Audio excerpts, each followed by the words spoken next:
Bueno, está llegando ya Carmen Aristegui. Vamos a poner el micrófono directamente en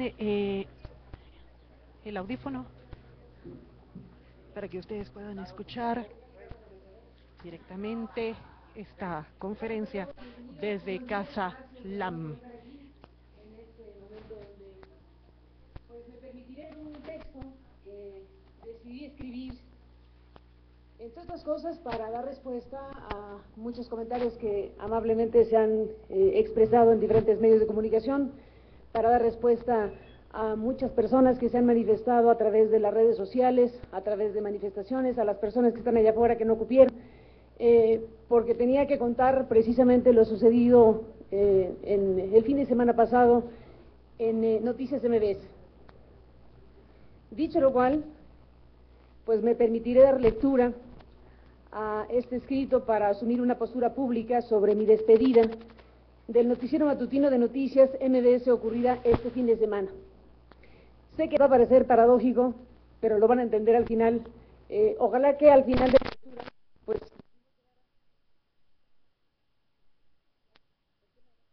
es uno de los temas principales en esta presentación.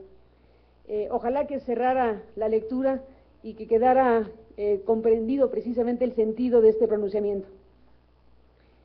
Así que me permitiré pues a dar lectura a este texto, escrito para asumir esta postura pública sobre mi despedida del noticiero matutino de Noticias MBS ocurrida este fin de semana. Asunto que ha generado múltiples muestras de...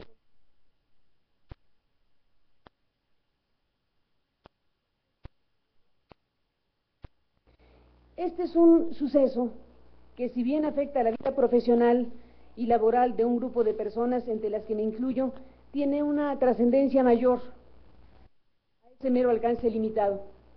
Sobre lo que me quiero pronunciar es sobre el alcance mayor de este evento que impacta de diversas maneras a la sociedad mexicana. Una sociedad que en estos días y horas ha dado muestras de determinación y capacidad de respuesta frente a un hecho que la agravia y lesiona sus derechos fundamentales. La vigorosa, fuerte y decidida voz de miles de personas en las redes sociales, Twitter, Facebook, otras modalidades, y las manifestaciones en las calles son en sí mismas un gran acontecimiento. La gran noticia de que estamos vivos, de que los mexicanos, a pesar de la espiral de violencia, muerte y horror que nos acompaña todos los días, estamos aquí para reconocernos en el espejo y luchar por un México mejor. Agradezco todas estas expresiones y celebro aquí entusiasmada su existencia y el signo vital que las acompaña. Abrazo a quienes en todos los tonos y con los diferentes lenguajes se han manifestado en contra de lo que es a todas luces un hecho autoritario, desmedido e inaceptable. Un hecho así solo es imaginable en las dictaduras que nadie quiere para México. Castigar por opinar o por cuestionar a los gobernantes. El tema nos pega a todos. No solo nos afecta a nosotros como profesionales y a los ciudadanos a los que se les quita un espacio.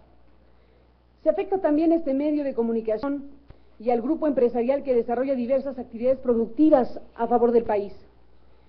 Este grupo está encabezado por una familia a quien estimo y valoro, fundada por uno de los hombres más queridos y respetados de la industria, como fue don Joaquín Vargas Gómez.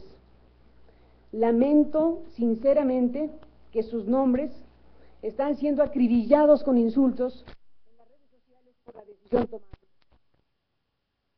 Hay que preguntarnos, ¿por qué sucedió esto? ¿Y cómo fueron las cosas?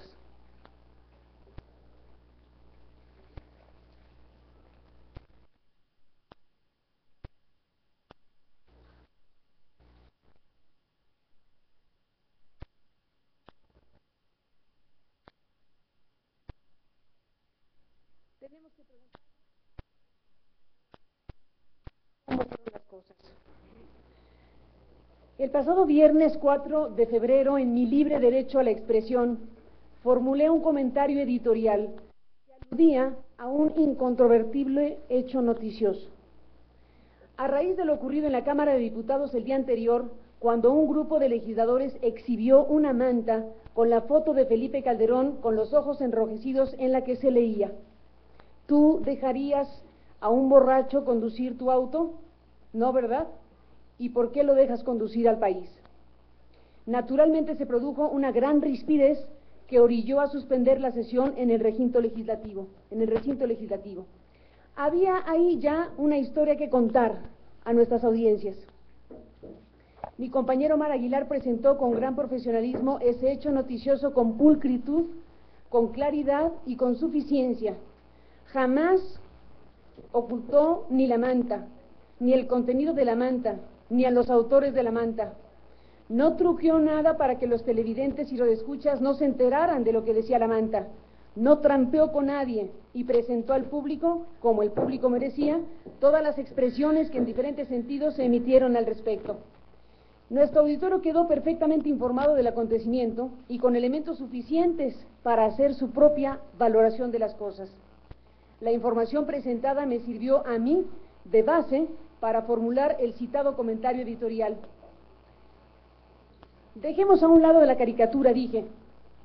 Tomemos el asunto con seriedad. E hice algunas otras consideraciones y terminé con un cuestionamiento formal a las autoridades.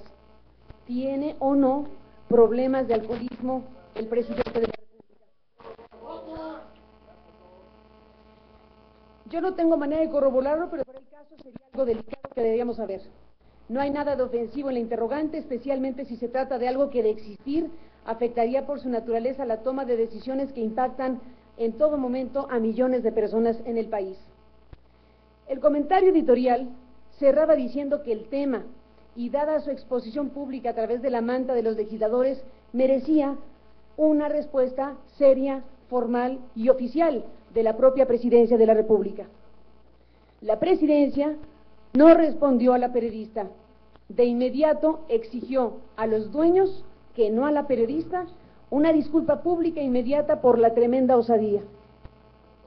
Demostró con ello un grado de irritabilidad e intolerancia que por sí mismas hablan de algún tipo de problemática, que por supuesto también deben ser analizadas.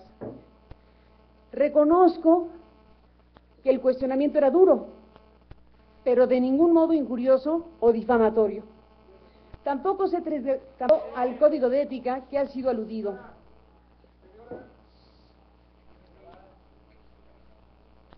Era simple y llanamente la formulación de una pregunta válida, pregunta hecha por una periodista cuya intención quedaba perfectamente delimitada.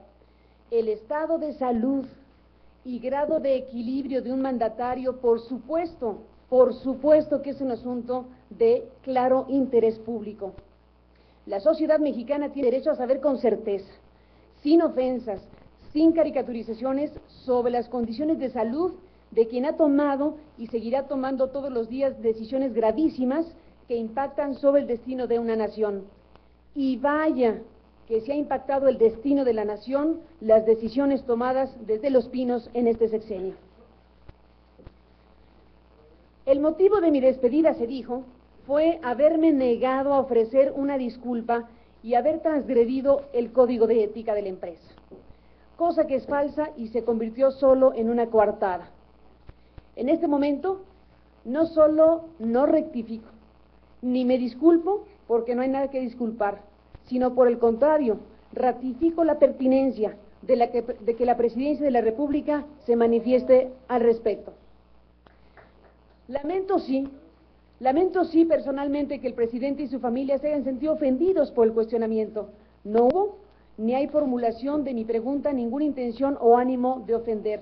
Lamento que ellos se hayan sentido que así ocurrió, pero aún así la pregunta sigue vigente. El ejercicio del poder hace que las figuras públicas sean sujetas a escrutinios e interrogantes a las que no estarían sujetas otras personas por razón precisamente de sus responsabilidades y del impacto de sus decisiones. En una democracia, esto forma parte del juego. ¿No tuvo Bill Clinton que hablar de semen depositado en el vestido azul de una muchacha ante una audiencia de millones de personas? ¿No acaso el estado de salud de Dilma Rousseff fue motivo de debate público antes de llegar a ser la presidenta que es? ¿Acaso no son las francachelas y excesos de Silvio Berlusconi materia de debate nacional? ¿Por qué en México los empresarios de los medios pueden ser sometidos a presiones indebidas para que silencien a los comunicadores? ¿Por qué la sociedad mexicana se tiene que conformar con una sola visión de las cosas? ¿Por qué fatalmente tenemos que vivir con la existencia de un duopolio televisivo que no solo envilece las pantallas con programas denigrantes y nocivos como los de reciente estreno, sino que es ya en sí mismo un poder que ha dañado la vida democrática nacional? ¿Por qué México está entrampado en una espiral de degradación e infamia sin que hagamos nada al respecto? ¿Por qué, como dicen los firmantes de una de las cartas de protesta publicadas en estos días, seguimos dejándonos conducir de esta manera al país? ¿Qué clase de democracia es esta? Que por un comentario editorial que irritó al gobernante, se le corta la cabeza a quien opinó. ¿Por qué desde el poder político pueden llevar las cosas al extremo, escalando el conflicto deliberadamente hasta lograr hacer las cosas imposibles, tanto al empresario como a la periodista, ocasionando la ruptura? La pregunta es, ¿cómo es que pudieron elevar desde Los Pinos el grado de exigencia, pidiendo casi la humillación por un hecho absolutamente sobredimensionado? ¿Cómo es que un empresario a quien tenemos por decente lo llevaron a comportarse de esa manera? ¿Cómo pudieron lograr que se sintiera obligado a tal punto como para exigirme la lectura de una carta, obviamente no escrita por mí, en términos que me eran ajenos y por supuesto no empataban con lo que dictaba mi conciencia, para satisfacer la ira presidencial? Una exigencia de la lectura indigna de esta carta que quien me la formuló sabía de antemano que yo rechazaría. Se llegó a ese extremo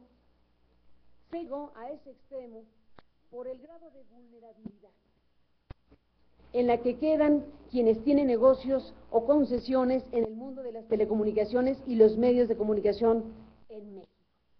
Ese es el tema verdadero.